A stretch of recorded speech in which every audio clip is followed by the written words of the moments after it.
and gentlemen, is currently serving as CEO of Lexium Consulting, a globally recognized regulatory strategy and quality consulting company, playing a vital role in assisting Indian medical device companies exploring global markets and guide international medical device companies to successfully enter Indian market. Let's join our hands and welcome Mr. Prashant Kavale over the stage.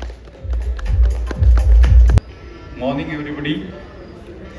Today's session is on global registration certification for medical devices, and we're going to touch upon what would be the opportunities for Indian medical devices, what is the current scenario in terms of our exports, and how the registrations, global registrations, is going to propel the medical device industry to the new heights.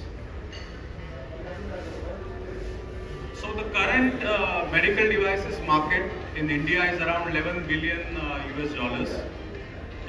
It's not very significant, but still it's one of the fastest emerging markets in the Asia and in the major economies. Still over the top, but still with so many government initiatives, it looks that we may achieve it in next 5 to 7 years. The medical devices markets in India has the potential to grow 4 times the current market size and to become a 50 billion market by 2030. Now let's explore whether these figures are achievable or we need to do much more to make these figures happen. So let's look at last 5 years and the coming 5 years. What was the trend? So the total global market today stands at around 515 billion US dollars, which is growing at a CAGR of 9.21%, and by 2030 the estimated global market size is at $1243 billion. So there seems to be a very significant rise, which is going to happen in next 5 years, and the biggest contributor is electronics and electronic equipments, which includes radiology, which includes electrosurgical equipments, and the major electronic based products. So again the CAGR is around 8.74%. The disposables and consumables, where India is doing substantially better as compared to other countries, is growing at 10.6%, going to grow at a 10.6%. Surgical instruments is not a very big pie out of this. Currently the global market is estimated at 55 billion USD, and which is going to grow at 136 billion by 2030. So this is just a snapshot, and just to see now where the India stands in terms of the global market. So as far as the Indian exports are concerned, a lot of people would be surprised to see that the biggest export market for India is USA.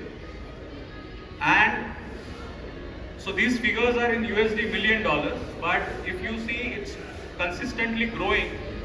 In 2019, the US exports were $521 million, which has grown to 600 million in 2021, and 21-22 last year data, it is 631 million.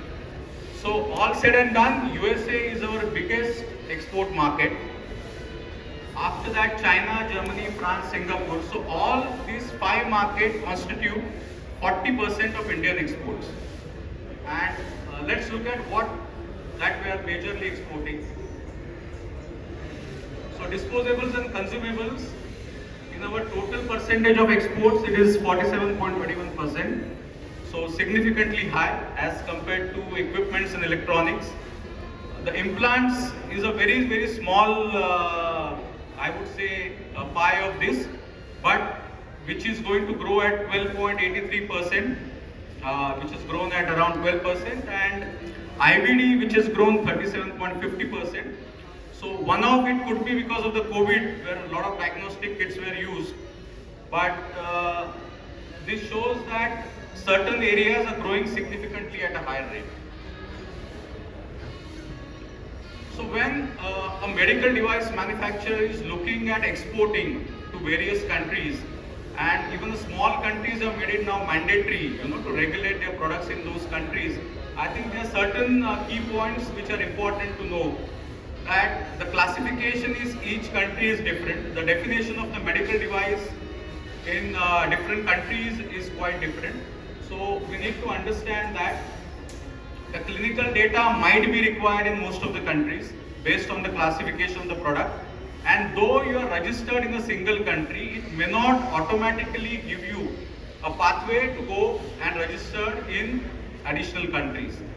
So today, since the USA is a major export market for us, we are going to take a case study as if you want to register a product in the US, what would be the steps that we need to follow, do's and don'ts basically. It's a broader outline. We are not going to go into much depth of it, but it just gives a kind of a regulatory pathway that how the product registration can happen. So I'm not going to go into detail of this, but these are just the major markets: EU, USA, Canada, Australia, Brazil. And the main thing which you want to see is that the classification is much different, in all these markets. So EU basically has class 1, class 2A, 2B, 3. USA class 1, 2, 3. EU, the IVD products are again classified as A, B, C, D. In Canada is class 1, 2, 3, 4. In Australia, class 1, 2A, 2B, 3, 4. Brazil, class 1, 2, 3, 4. And India, it's A, B, C, D. So when we're looking at the US market, we are specifically looking at 3 classes. Class 1, class 2 and class 3. And we'll try to elaborate it a little more, in the upcoming slides.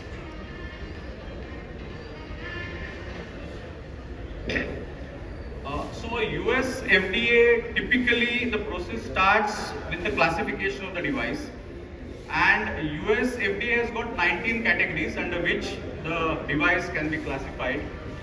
Then we have to select the pathway, which regulatory pathway we are going to follow. The next is to prepare a pre-market submission and prepare a submission to FDA. Now those devices which are exempt, still we need to register the facility and list your device on the FDA website. So the FDA classification is very simple. The low risk devices are classified as class 1. The moderate risk devices are classified as class 2, and the highest risk are classified as class 3. So in terms of controls, the class 1 devices have got general controls, the class 2 has general controls and special controls, and class 3 has got general controls and pre-market approval. So just looking at what are the controls, we'll briefly run through this. In general controls, typically it could be adulterated device, misbranding. So in a misbranding, if it's a fitness device and you are claiming it as a medical or clinical device on your website, then it could be a misbranding. So for all the devices, all the classes of devices, whether it's a class 1, class 2, class 3, the general controls are mandatory. Typically the class 2 devices, there will be special controls, and class 3 devices would need a pre-market approval, and without that the device cannot be put in the US market.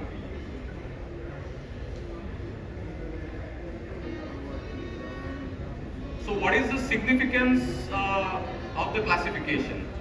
So when we say that the class to which the device is assigned is determined, among other things, the type of pre-marketing submissions, applications required for the clearance of the FDA market. So to make it simplify, I think this will give a broad snapshot of what should be the regulatory pathway.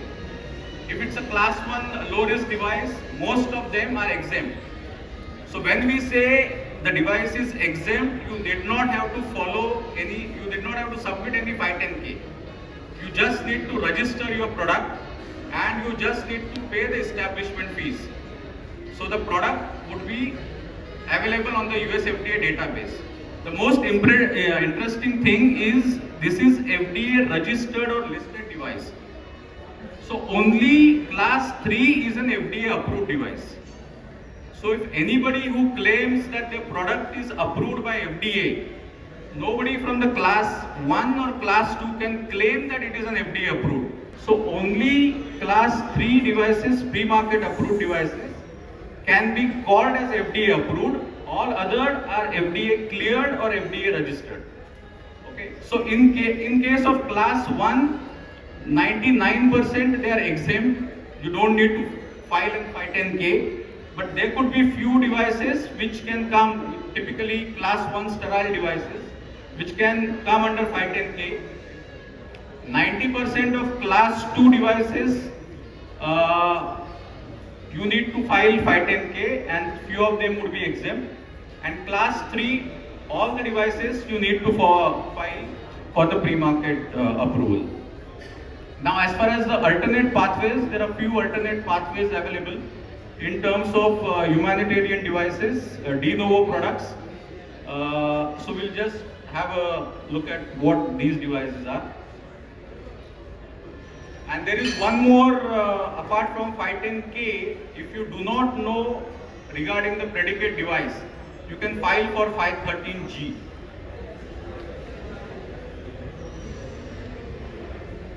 So pre-market approval is for the critical devices, where approval is required before placing the device in the market. And typically the highest and most stringent type of pre-market submission, where a lot of clinical data is required. And in US, they would need the clinical trials normally to happen in US, plus the usability data, the user data, also the trials has to be taken on the US, samples basically. So what is de novo? In case if there is no predicate device, so typically US FDA works on a substantial equivalence method. So any device you register in a US FDA market, there has to be a predicate available, then only you can register that. And you are claiming an equivalence in terms of the intended use and the technical and safety parameters. If you do not have a predicate, you can go for a de novo. Now for any de novo product, automatically it goes into class 3, but you can approach US FDA and you can ask if you want to put that into class 1 or class 2 category. If there is a medical device which is serving to a population or its sales is not more than 8,000 devices a year and which is for a very critical disease and or a rare disease, then you can follow for an you can file for an HD, that is the humanitarian device exemption. Now the most interesting part of this is that US FDA offers you a free service. So which is called as a pre-submission or a Q submission. Now in this case you can submit your queries and the US FDA officials will give you a free of cost consulting, in a way, to say whether your product is suitable and in which you can save a lot of your energy as well as money, going forward. So basically, in a Q-sub there is a form. You can submit the form before submitting your final submission.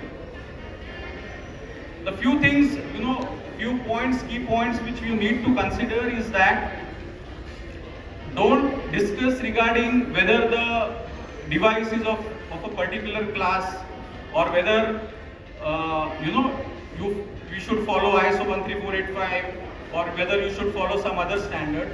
Focus on your product, focus on what kind of testing, what kind of clinical data is required, and all these questions would be answered by US FDA at a free of cost. So this would give you a lot of insights into whether you should go ahead with your filing or whether you should add more testing or you should add more data into your filing.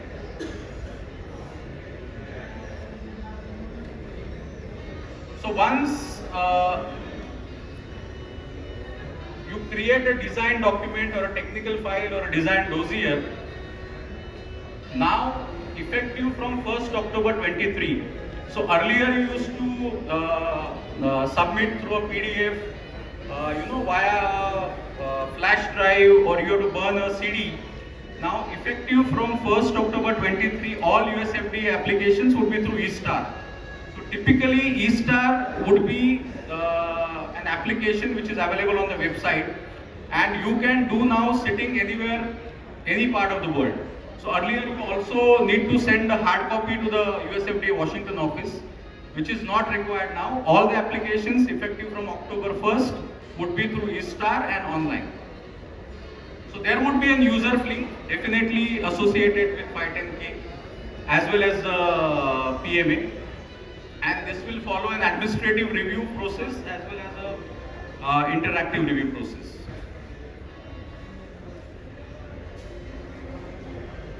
So once you get an approval from USFDA, it is mandatory for you to register your establishment and as well as to pay the required fee with the FDA. And we'll just have a look at the fees. So this is the normal fee structure. These are the standard fees and these are the small business fees.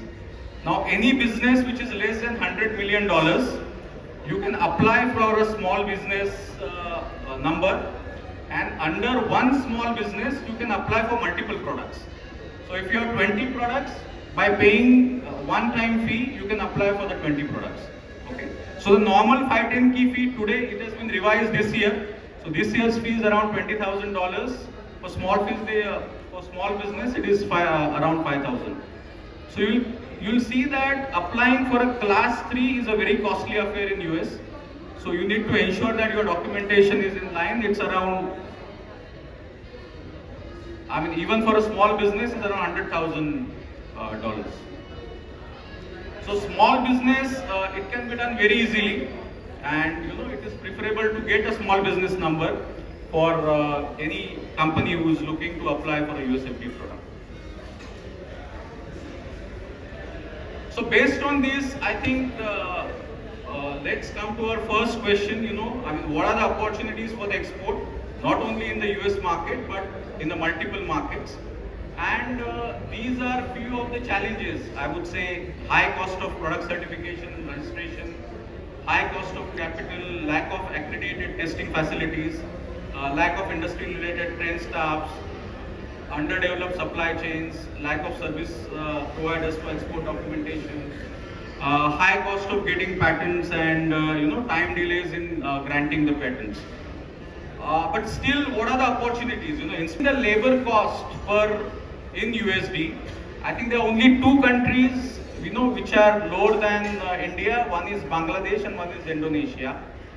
So it's a huge cost arbitrage which is there for the Indian medical devices market, and we should use it, I would say, very, very effectively. And in the final two concluding slides, I would like to say that it's a huge untapped market. We are just $11 billion market as compared to a $600 billion US market. So size-wise, we have a big runway, at least for next 15-20 years of a runway.